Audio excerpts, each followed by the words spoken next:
Estamos nos reunindo para mais um estudo bíblico, hoje dia 26/9/2024. Vamos fazer uma oração. Amém. Senhor, nós te agradecemos, mais uma vez estamos aqui, Senhor, queremos desfrutar da Tua Palavra, Amém. queremos declarar ao Senhor que nós precisamos da Tua Palavra. Amém. Tua Palavra é Espírito e é vida para nós. Tua Palavra é tudo que nós queremos nesta noite. Por isso, venha abrir para nós esse livro de Atos. Senhor, venha falar para dentro dos nossos corações. Abençoe todos os que estão presentes. Também todos que acessarão pelo canal do YouTube. Ó Senhor Jesus, continua nos conduzindo nesse estudo bíblico, Senhor. Nós precisamos de Ti. Muito obrigado. Amém, Senhor Jesus. Estamos no capítulo 10 do livro de Atos, que é um capítulo de bastante importância para nós gentios, porque aqui em Atos 10 é que nós vemos que os gentios também fazem parte do plano de Deus, fazem parte da igreja, fazem parte do corpo de Cristo. Então, como nós vimos nas reuniões anteriores, Cornélio, que era um gentil, da corte italiana, um centurião romano, ele era alguém que temia a Deus e fazia orações, esmola, e ele foi, numa dessas orações, ele foi, recebeu uma mensagem do anjo, para procurar Pedro. Pedro estava morando em Jope, e ele, Cornélio, em Cesareia, e mandou lá os seus servos, seus serviçais para chamar Pedro, e Pedro, ao mesmo tempo não, ele teve uma visão, no outro momento, mas uma visão que complementava a visão de Cornélio. Então Pedro teve uma visão do lençol, como nós vimos na semana passada, e essa visão para incluir todos os tipos de homens, todos os povos, não só os judeus, mas também os gentios poderiam fazer parte do corpo de Cristo. Amém. E aí, quando chegaram os serviçais ali na porta da casa que Pedro estava, Pedro foi junto com eles, tá certo?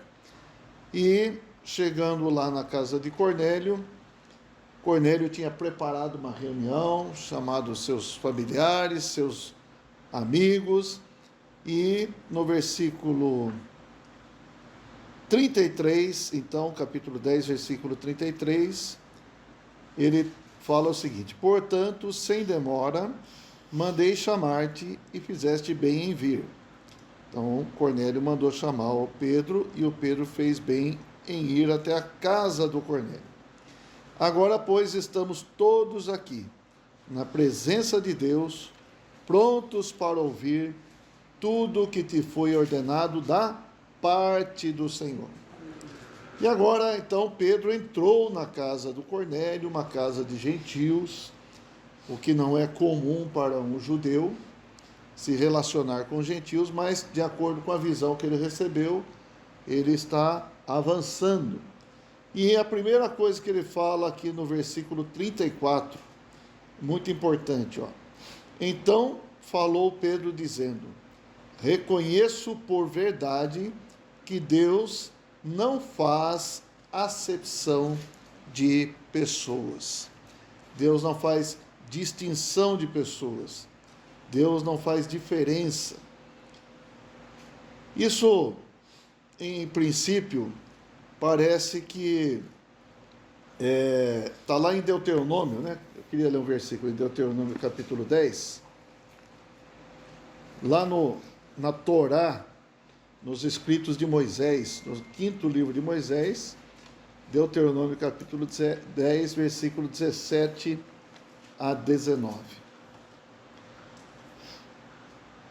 Ok? Fala assim: pois o Senhor vosso Deus é o Deus dos deuses e o Senhor dos senhores, o Deus grande, poderoso e temível, que não faz acepção de pessoas, nem aceita suborno, que faz justiça ao órfão e à viúva, e ama o estrangeiro, dando-lhe pão e vestes.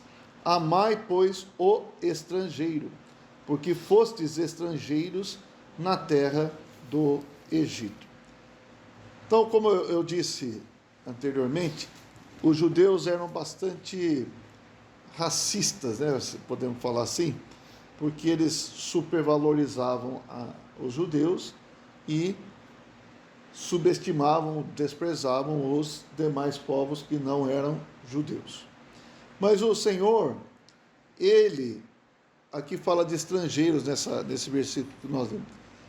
Os estrangeiros que se agregavam ao povo judeu deveriam ser recebidos desde o Antigo Testamento. Então o Senhor tinha uma lei. E a gente pode ver alguns momentos em que estrangeiros, os gentios, entraram para o povo de Deus. Vou citar um exemplo aqui. Ruth. Tá certo? Ruth era uma moabita. E aconteceu que Elimeleque, casado com Noemi, habitavam em Israel, eram judeus, eram hebreus, e foram para a terra de Moabe, porque ali Israel estava tendo fome. Eles tinham 2 filhos, Malom e Quilion, e casaram com essas 2 moabitas, que eram Orfa e Ruth. Tá? No fim das contas, esses 2 filhos da Noemi morreram. E o próprio Elimeleque, marido da Noemi, também morreu. Ficou ela com as 2 noras. E ela falou, vou voltar para Israel. Certo? E as 2 queriam voltar com ela. Mas chegou num ponto, estou quase contando o livro inteiro, né? Chegou num ponto que ela falou, vocês têm que voltar para lá, fica lá com seus deuses, fica lá com o seu povo. E vocês não tem que ir comigo, porque eu não tenho mais filho para dar de marido para vocês, não tem como. E foi que uma delas voltou. Mas a Ruth falou uma coisa muito importante. Acho que nós vamos ter que ler. Ruth, capítulo 1.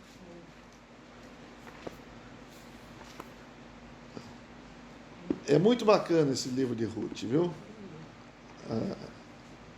É muito lindo, vamos falar assim. Capítulo 1, versículo 16. Vou ler o 15 porque é o contexto. Tá? Disse Noemi, eis que tua cunhada voltou ao seu povo e aos seus deuses. Também tu volta após a tua cunhada. Disse, porém, Ruth, não me instes para que te deixe e me obrigue a não seguir-te, porque aonde quer que fores, irei eu, e onde quer que pousares, ali pousarei eu. O teu povo é o meu povo, o teu Deus é o meu Deus. Bom, ela falou isso e ela realmente experimentou isso. Ela foi com a Noemi, por fim ela entrou na seara ali do Boaz, que tinha um campo onde semeava, e a lei no Antigo Testamento era a seguinte, os coletores, né, colhiam, passavam uma vez só, colhendo, tá? E sempre fica alguma coisa para trás, ou cai uma fruta, isso, a respiga. E aí os pobres e os estrangeiros, veja só, então isso já estava no plano de Deus, poderiam passar ali e respigar, como Humberto está falando aqui, a respiga. Respigar, ou também tem um outro termo que é rebuscar, buscar de novo. Então ficou lá num galinho, ficou caído no chão. Aquilo quem coletou a primeira vez não pode voltar coletando, aquilo lá tem que deixar para os pobres. E a Ruth foi catando lá. E o Boaz era gente boa demais, falou, deixa cair mais coisa aí, né? Deixa cair mais algumas coisas para ela colher. E por fim, o que aconteceu? Boaz casou-se com a Rute, a Moabita. Tá certo? Então, uma estrangeira, mas que se agregou ao povo de Deus. E por fim ela entrou na genealogia de Davi e do próprio Senhor Jesus Cristo. Amém? Também tem a história da Raabe também, que também entrou na genealogia de Jesus Cristo. E ela deve ser a Raabe, eu fechei Ruth aqui, mas aqui, ó.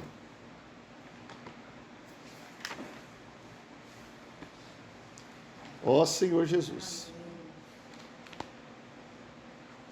Aqui acho que não vai falar, né? Mas lá na genealogia de Jesus fala, tá? Não fala o nome de Rabi, não, né? As mulheres da Bíblia. É que o Naasson deve ser o que casou com a Raabe, tá certo? Deixa eu ver se eu não estou falando bobagem, não estou misturando as bolas aqui. Às vezes a memória atrai a gente aqui. Era prostituta. Tá?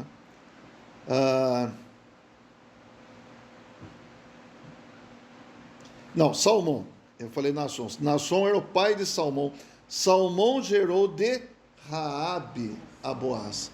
Então o Boaz já era filho da Raabe, que não era judia de nascença, mas ela se agregou ao povo judeu, casando com Salmão, e entrou na genealogia de Jesus Cristo. Certo? Amém? Então aqui, só para confirmar o seguinte: o Senhor, aqueles que se agregavam, aqueles que vinham e queriam fazer parte do povo judeu, eram aceitos. Tá certo? E aqui, voltando para Atos 10, versículo 34, Pedro começa falando isso. Deus não faz acepção de pessoas. Versículo 35. Pelo contrário, em qualquer nação, aquele que o teme e faz o que é justo lhe é aceitável. Aconteceu com Raabe, aconteceu com Ruth, e também Deus foi favorável, sabe para quem? Estava falando hoje, aos ninivitas. E até em certo ponto o Senhor fala, os ninivitas vão se levantar no final, porque eles se arrependeram e vocês muitas vezes não se arrependeram. Jonas, lembra da história de Jonas? Jonas foi enviado pelo Senhor para Nínive, que era uma cidade que estava em muito pecado diante do Senhor. E eram gentios, certo? E Jonas, em vez de ir para Nínive, Jonas foi para outro lugar. E aí aconteceu aquele negócio todo no mar lá, aquela tempestade, aquele alvoroço no mar, tal. E jogaram ele lá porque ele falou, a culpa é minha, porque eu não estou seguindo o que Deus mandou. E o peixe engoliu, e o peixe vomitou Jonas depois. E Jonas acabou indo para Nínive. E ali ele falou, se vocês não se arrependerem, Deus vai destruir aqui. E o que aconteceu? Eles se arrependeram. Todo o povo se arrependeu. E aí o Senhor também falou, então vou perdoar essa turma aí. Só que daí quem ficou bravo? O Jonas ficou bravo, porque ele falou, eu preguei que o senhor ia destruir, o senhor não vai destruir agora? Mas eles se arrependeram, homem. E por fim, o Senhor mostrou para Jonas o seguinte, só para a gente ter uma ideia aqui. Ó Senhor Jesus.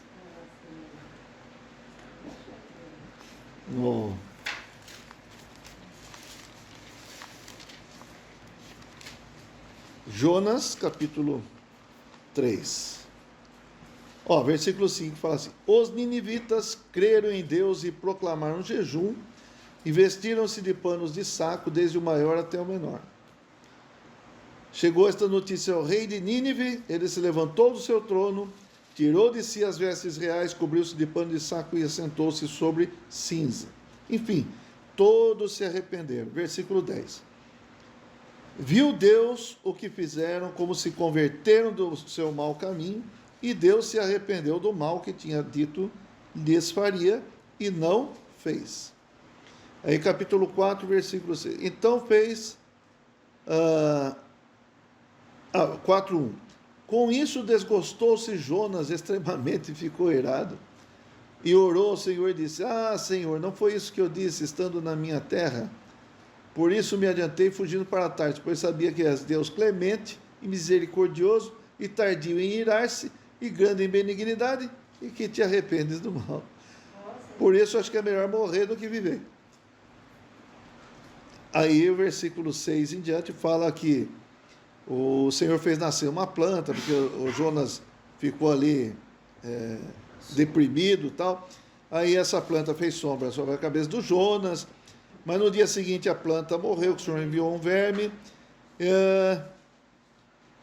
E aí, novamente, o Jonas fala: melhor me é morrer do que viver. Então, no 9, o Senhor fala assim: perguntou Deus a Jonas: é razoável essa tua ira por causa da planta? Tem gente que gosta mais de planta do que de gente também, né? E ele respondeu: é razoável a minha ira até a morte. Tornou o Senhor: tens compaixão da planta que te não custou trabalho, a qual não fizesse crescer, que numa noite nasceu e numa noite pereceu?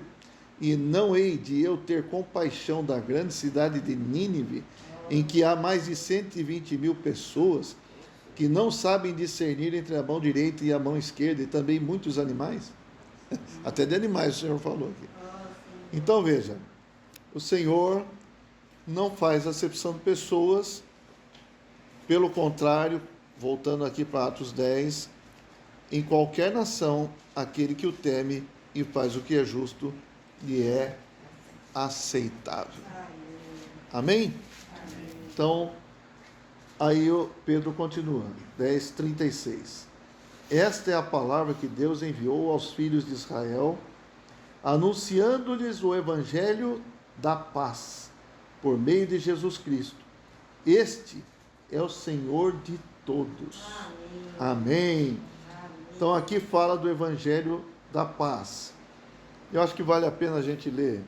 Já lemos Efésios capítulo 2, mas já que foi citado aqui o evangelho da paz, vamos ler de novo. Efésios 2, Evangelho 2 é bom. Versículo 14. Porque ele quem? Jesus, né? É a nossa paz, o qual de ambos fez um, e tendo derribado a parede da separação que estava no meio, a inimizade, aboliu na sua carne a lei dos mandamentos na forma de ordenanças, para que dos dois criasse em si mesmo um novo homem, fazendo a paz, e reconciliasse ambos em um só corpo com Deus, por intermédio da cruz, destruindo por ela a inimizade. E vindo, evangelizou paz a vós outros que estáveis longe, e paz também aos que estavam perto. Porque por ele ambos temos acesso ao Pai em um Espírito. Então, numa outra ocasião, nós falamos que aqui ele fala várias vezes dois, né? Os dois criassem em si mesmo um novo. Ambos são judeus e gentios. E aqui outra palavra que se repete muito é paz. Perceberam? Ele é a nossa paz, vindo evangelizou a paz, fazendo a paz, que mais? Paz aos que estavam perto, paz aos que estavam longe, enfim. Por isso Pedro falou que esse evangelho anunciado foi o evangelho da paz, voltando para Atos 10:36. Esta é a palavra que Deus enviou aos filhos de Israel, anunciando-lhes o evangelho da paz, por meio de Jesus Cristo. Então, a paz entre judeus e gentios. Agora, não deve ter separação, não deve ter acepção de pessoas, mas a parede da separação foi quebrada. Amém? Então deve ter paz. E ele, no final do versículo 36, ele fala o quê? Este, referindo-se a Jesus Cristo, é o Senhor de todos. Dá para a gente ler um outro versículo aqui? Romanos, capítulo 10, um versículo conhecido. 10, 12.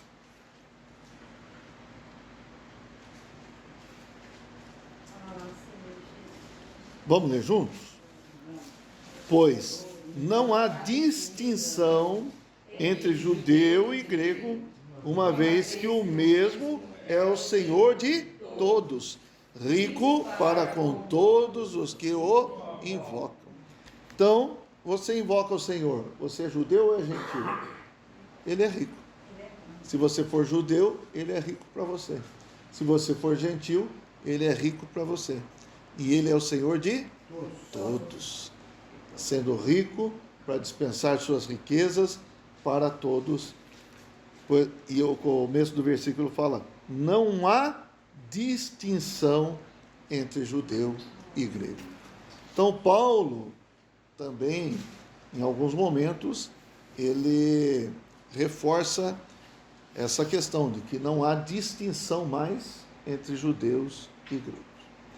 No final, se der tempo, eu vou falar alguma coisa a mais a respeito dessa situação dos povos desde a antiguidade, tá bom?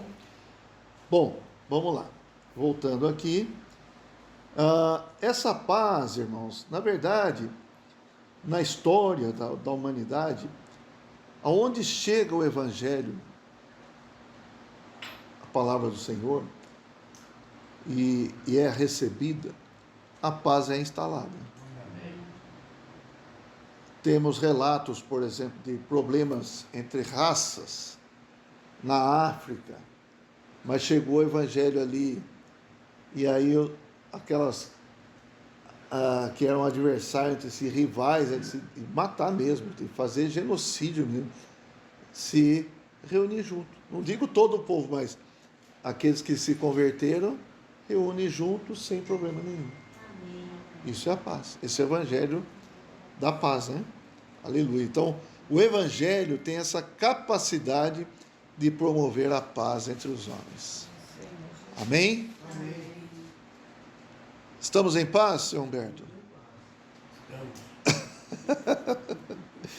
Aleluia. Muito bem. Vamos lá, versículo 37 agora, de Atos 10. Vós conheceis a palavra que se divulgou por toda a Judeia, tendo começado desde a Galileia, depois do batismo que João pregou. Então aqui o Pedro começa a fazer uma exposição dos fatos com relação a Jesus, com relação ao Evangelho, né? Como Deus ungiu a Jesus de Nazaré com o Espírito Santo e com poder, o qual andou por toda parte, fazendo o bem e curando a todos os oprimidos do diabo, porque Deus era com ele. Então, quando ele fala aqui das curas, ele está falando que isso é uma libertação da opressão do diabo. Porque, na verdade, tudo que é negativo vem do diabo, né? Todas as doenças e tal. Então, quando o Senhor cura, o Senhor está fazendo algo que vai ser algo do mundo que há de vir, no reino vindouro. Todas as doenças vão ser extintas, certo? Então, o Senhor curou porque livrou do diabo, da opressão do diabo. Versículo 39. E nós somos testemunhas de tudo o que ele fez na terra dos judeus e em Jerusalém, ao qual também tiraram a vida, pendurando-o no madeiro. Então vamos lembrar, o Pedro está falando com gentios.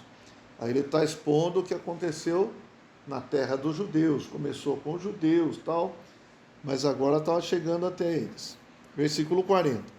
A este ressuscitou Deus no terceiro dia e concedeu que fosse manifesto não a todo o povo, mas às testemunhas que foram anteriormente escolhidas por Deus. Isto é, a nós que comemos e bebemos com ele, depois que ressurgiu dentre os mortos. Então Pedro comeu com o Senhor Jesus, comeu depois da ressurreição. Tem aquela situação lá João capítulo 20, 21, que eles foram pescar, lembra disso? Não tinha peixe, o Senhor estava lá na praia, lá falava, ó, joga a rede ali e tal, pegaram peixe, mas no fim das contas o Senhor já tinha peixe ali assado, né? Estava pronto. E eles comeram o peixe do Senhor, né? Então eles comeram com o Senhor depois que o Senhor ressuscitou. E aí no 42 fala, e nos mandou pregar ao povo e testificar que ele é quem foi constituído por Deus, juiz de vivos e de mortos. Então, o Senhor Jesus mandou pregar o evangelho? Mandou. Vamos lembrar, Mateus 28, exatamente. Só lembrando, né? Mateus 28, versículo 18. Isso já é depois da ressurreição do Senhor.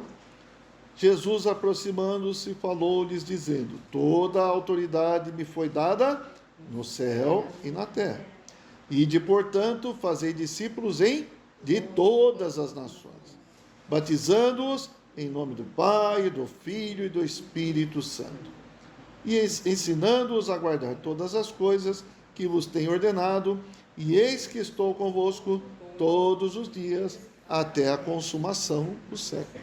E aqui mesmo no livro de Atos, capítulo 1, versículo 8, o Senhor falou: mas recebereis poder ao descer sobre vós o Espírito Santo, e sereis minhas testemunhas, tanto em Jerusalém, como em toda a Judeia e Samaria, e até aos confins da terra. Então, nessa ocasião em que Pedro está falando essas coisas na casa de Cornélio, eles já tinham testemunhado em Jerusalém, na Judeia e em Samaria. E agora estava chegando na casa de um gentio, certo?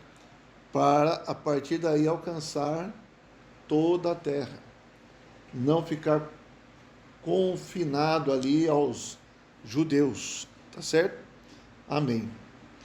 Vamos lá. E aí, versículo 42, como eu li, esse Jesus foi constituído por Deus juiz de vivos e de mortos. Juiz de vivos. Quando o Senhor voltar, Mateus capítulo 25. Só para a gente entender porque ele é juiz de vivos e de mortos. Mateus 25, 31. Quando vier o Filho do Homem na sua majestade, e todos os anjos com ele, então se assentará no trono da sua glória, e todas as nações serão reunidas na sua presença, e ele separará uns dos outros, como o pastor separa os cabritos das ovelhas. Então, daqui até o versículo 46, é o julgamento do Senhor das nações que estarão aqui na terra no final da grande tribulação, e vai iniciar-se a era do reino milenar. Então ele vai julgar quem ajudou os cristãos que estavam ainda na grande tribulação, os pequeninos irmãos. Quem ajudou serão as ovelhas, e vão ficar do lado direito. E quem não ajudou serão os cabritos, certo? E o lugar deles é o lago de fogo e enxofre que foi preparado para o diabo e seus anjos. Então aqui ele está julgando os vivos ou mortos? Os vivos. Então, por isso esse termo. 2 Timóteo, capítulo 4, versículo 1.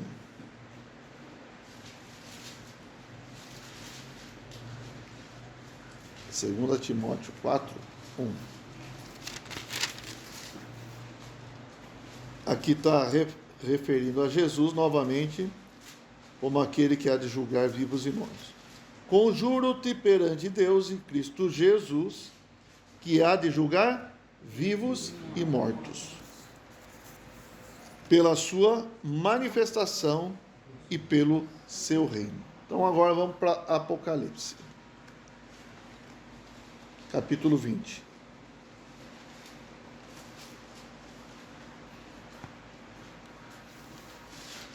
Ó Senhor Jesus, versículo 11.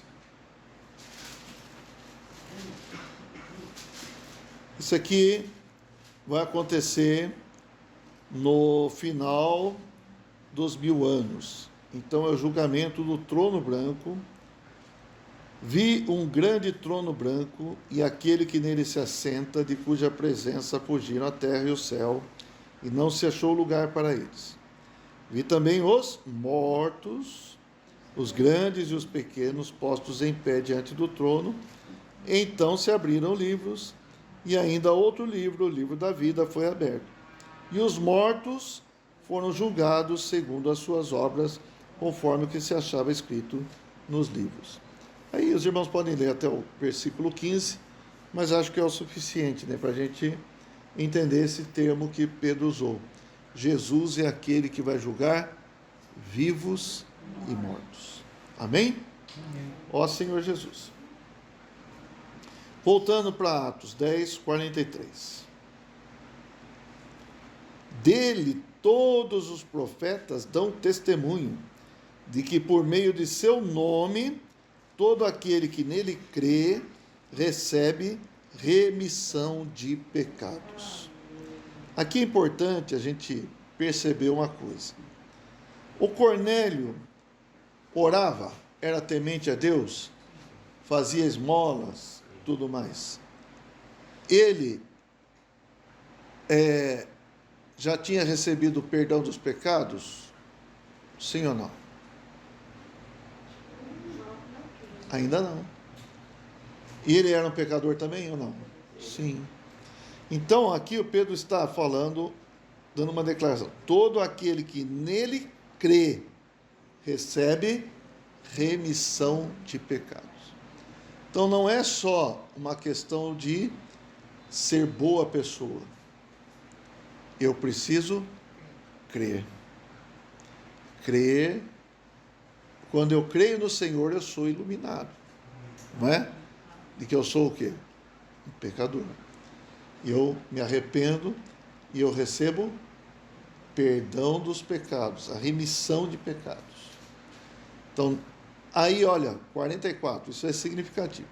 Ainda Pedro falava estas coisas quando caiu o Espírito Santo sobre todos os que ouviam a palavra.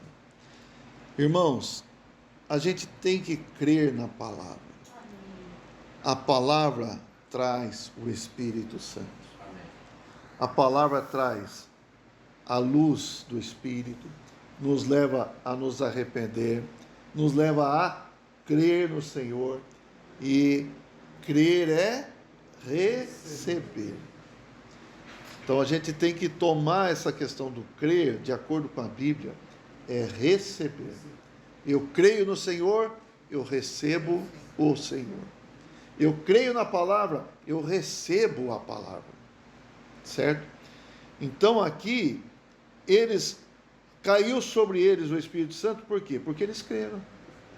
Aqui, quando fala sobre todos os que ouviam a palavra, esse ouvir não é só ouvir assim, como ouve uma música, não. Esse ouvir é você receber a palavra. Amém?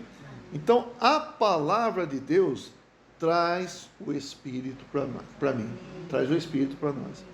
Quanto mais eu me relaciono com a palavra, quanto mais eu ouço a palavra, quanto mais eu leio a palavra, quanto mais também eu me abro para a palavra, mais Espírito entra em mim. Mais meu ser é tomado, enchido do Espírito. Amém. João 6,63.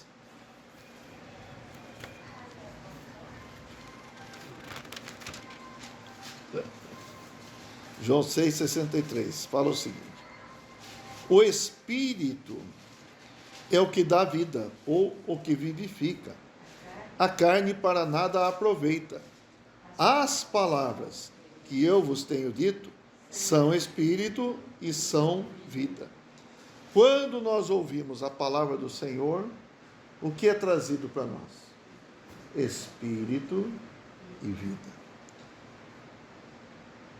Claro que aqui fala, a carne para nada aproveita. Então, se eu estou ouvindo a palavra sem exercitar, sem usar meu espírito também, eu estou boiando, né? Como se diz. Eu fico boiando. Mas se eu recebo a palavra, usando o meu espírito, a palavra que eu estou ouvindo está trazendo para mim espírito e vida.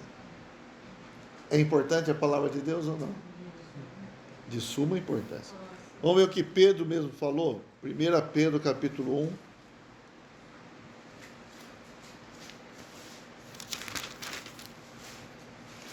Ó Senhor Jesus. Versículo 23 fala o seguinte. 1 Pedro 1, 23. Pois fostes regenerados. Ressaltando, regenerados é receber uma nova vida. Não de semente corruptível, mas de incorruptível. Como? Mediante a palavra de Deus, a qual vive e é permanente. Ó Senhor Jesus. Vou continuar até o 25. Pois toda a carne é como a erva, e toda a sua glória como a flor da erva. Seca-se a erva e cai a sua flor. A palavra do Senhor, porém, permanece eternamente.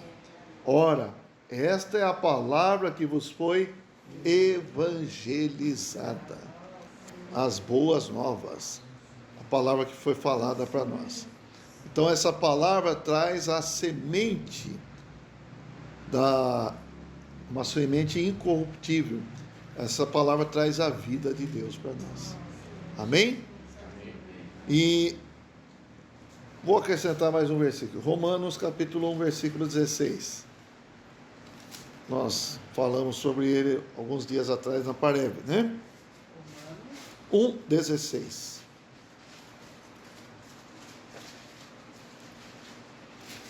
Pois não me envergonho do Evangelho.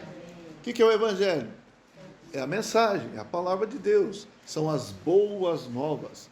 Porque é o poder de Deus para a salvação de todo aquele que crê. Primeiro do judeu e também do grego. Então chegou primeiro para o judeu, não chegou? Chegou. Mas também chegou para o grego. Então, o grego aqui significa os gentios. Chegou até nós? Chegou ou não? É o poder de Deus. A palavra chegou até você? É o poder de Deus. Quer ser salvo? É o poder de Deus. Para salvação. Amém? Voltando para Atos 10. Então vou repetir o 44. Ainda Pedro falava estas coisas quando caiu o Espírito Santo sobre todos os que ouviam a palavra. E os fiéis que eram da circuncisão, que vieram com Pedro, admiraram-se porque também sobre os gentios foi derramado o dom do Espírito Santo. Pois os ouviam falando em línguas e engrandecendo a Deus. Então perguntou Pedro: porventura, pode alguém recusar a água para que não sejam batizados estes, que assim como nós receberam o Espírito Santo? Então, irmãos, aqui eles receberam o Espírito Santo enquanto Pedro estava falando a palavra de Deus. E aí, como um sinal, eles falaram em línguas. E aqui também eles engrandeciam a Deus. Certo? Será que é necessário falar em línguas para saber que recebeu? Não. Porque tem muitas histórias aqui em Atos em que as pessoas foram salvas e não fala que eles falaram em línguas. Tá certo? Por exemplo, aquele carcereiro, em Atos 16, nós vamos ler mais para frente, falou em língua. Aquele etíope que recebeu o Senhor, falou em língua? Não. Mas aqui por causa, eu creio assim, que é por causa dos judeus que estavam ali com Pedro, para que eles tivessem certeza, certo? Para que eles fossem testemunhas mesmo de que os gentios receberam o dom do Espírito Santo. Quando fala dom do Espírito Santo aqui, não é o dom de línguas, é o próprio Espírito Santo como um presente para nós. Amém? Como Deus nos dando o seu Espírito. Esse é o dom do Espírito Santo. E aí você vê, quando lá em Pentecostes, no capítulo 2 de Atos, Pedro pregou a palavra ali, lembram? E quase 3.000 pessoas falaram, e agora, o que nós vamos fazer? O que o Pedro falou? Vocês se arrependam e sejam batizados em nome de Jesus. E aqui ele falou o quê? Pode alguém recusar a água para que não sejam batizados estes que, assim como nós, receberam o Espírito Santo? E ordenou que fossem batizados em nome de Jesus Cristo. Então lhe pediram que permanecesse com eles por alguns dias. Então aqui também, crendo, foram batizados. O mesmo que aconteceu com os judeus, aconteceu aqui com os gentios. Quando eles falaram lá em Atos, que não vão fazer? Crer e ser batizado. Aqui também o que aconteceu? Creram e foram batizados. O batismo é o batismo no nome do Senhor aqui, Romanos capítulo 6, só para a gente reforçar. É uma identificação com o próprio Senhor. Romanos 6, 3. Ou porventura ignorais que todos nós que fomos batizados em Cristo Jesus, fomos batizados na sua morte? Então, nós fomos batizados em Cristo, nós nos identificamos com Cristo, fomos batizados na morte do Senhor. O que significa isso? O nosso velho homem foi morto com Cristo na cruz. Gálatas 3, 27.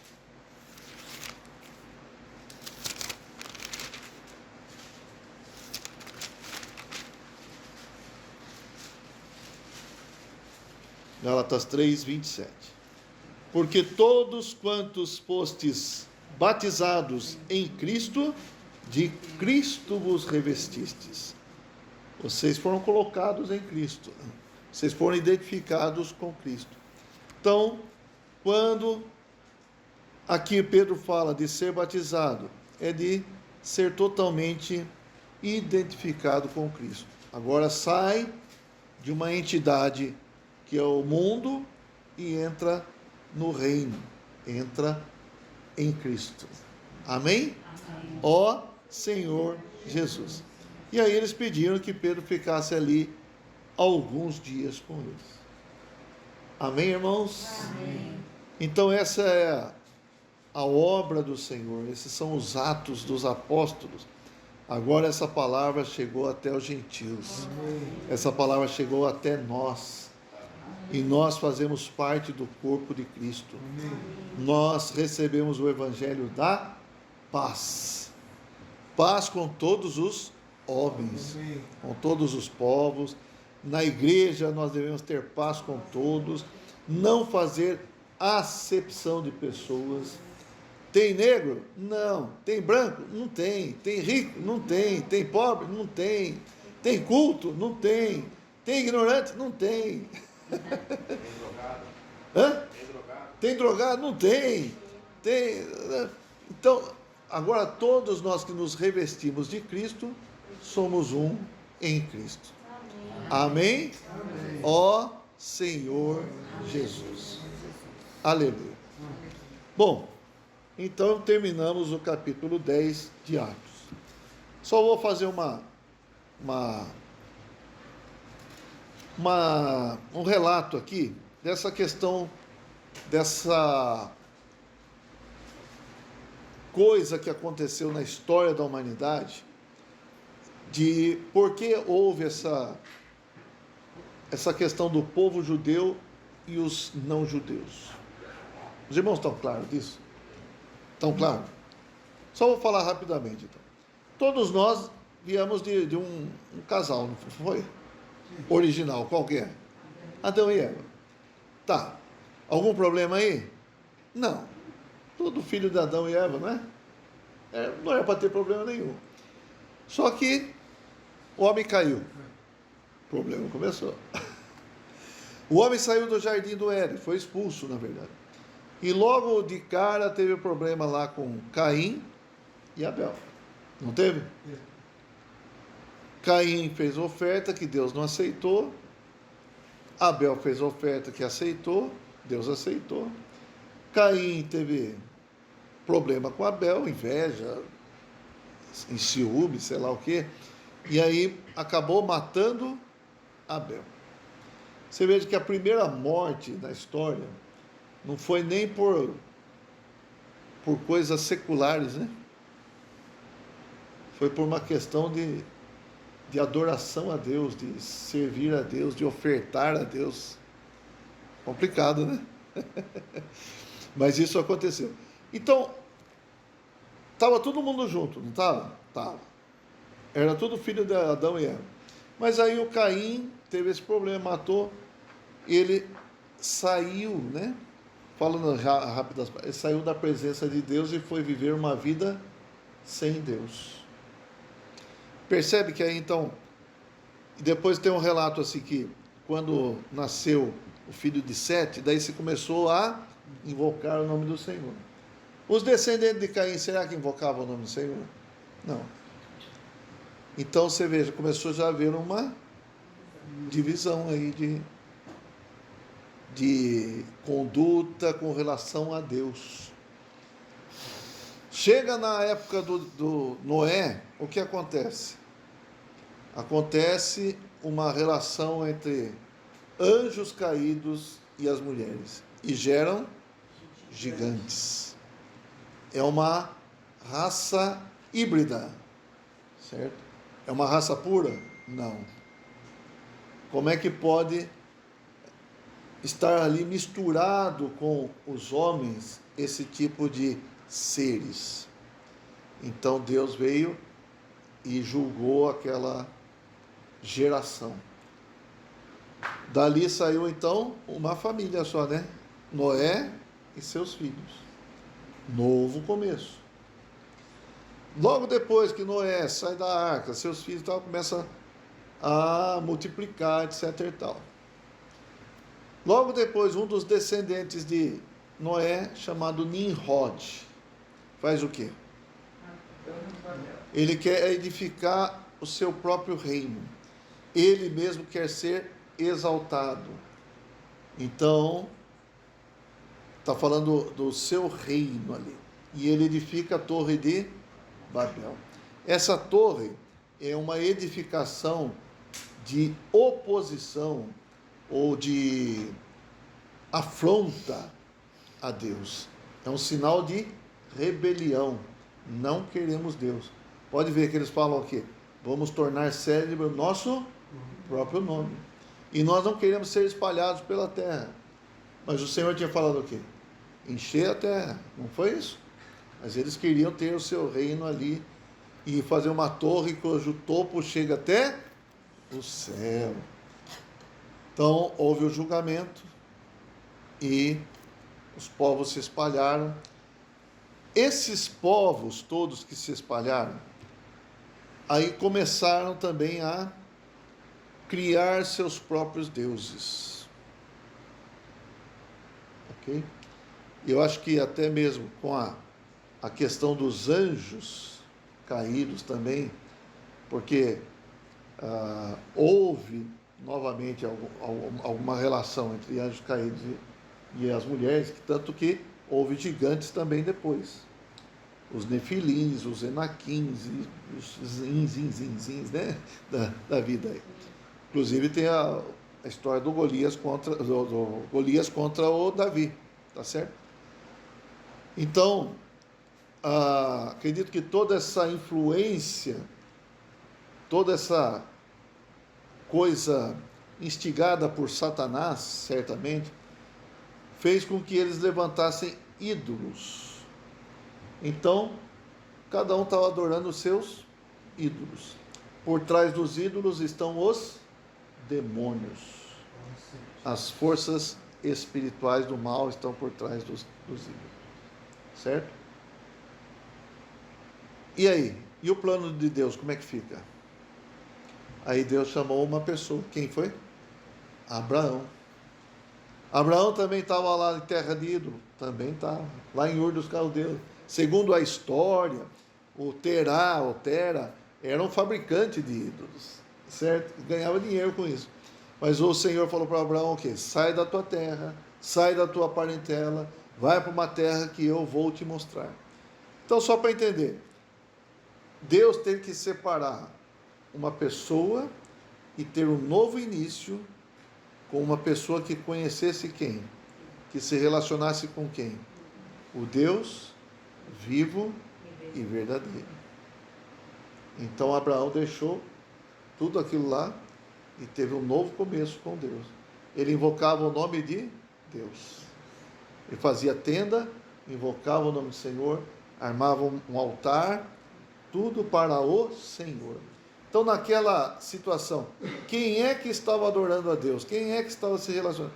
Abraão. E os demais? Tudo adorando ídolos, se relacionando com os deuses. E a partir daí, em Abraão foi levantada a nação de Israel, cujo Deus é Jeová, Deus verdadeiro. Então, por isso que há essa distinção.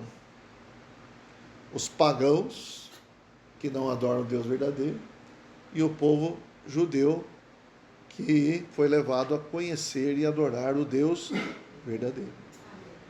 Amém? Amém.